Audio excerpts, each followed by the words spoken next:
സ്നേഹം ആരോടാണെങ്കിലും അതെങ്ങനെയായിരിക്കണം എന്നത് വളരെ ഇമ്പോർട്ടന്റ് ആണ്. ചേതൻ ഭഗത് എന്ന് പറയുന്ന എഴുത്തുകാരന്റെ ലൈഫിൽ ഒരു കഥ പറഞ്ഞു തരാം.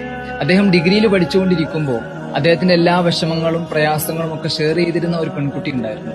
എനിക്ക് തോന്നുന്നു അദ്ദേഹത്തിനെ അത്രത്തോളം പരിഗണിച്ചിരുന്ന മറ്റാരും ഉണ്ടാവില്ല. പക്ഷെ ജീവിതത്തിലെ ചില തിരക്കുകൾ കാരണം ആ പെൺകുട്ടിയെ വേണ്ട രീതിയിൽ അദ്ദേഹത്തിന് പരിഗണിക്കാൻ സാധിക്കുന്നു. ഡിഗ്രി ഫൈനൽ ഇയർ എത്തിയപ്പോൾ ഒരു പ്രത്യേക രോഗം വന്നിട്ടാണ് പെൺകുട്ടി മരണപ്പെടുന്നത്.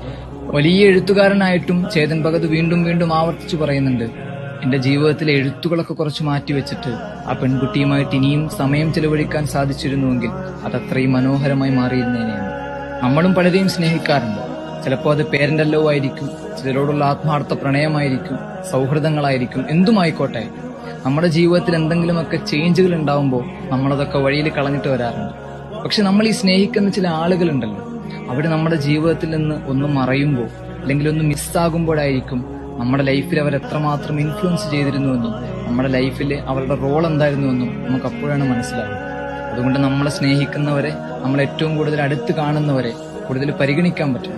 നമ്മുടെ ലൈഫിലെ തിരക്കുകളൊക്കെ മാറ്റിവെച്ചിട്ട് അവിടെ ചേർത്ത് പിടിക്കാൻ പറ്റും.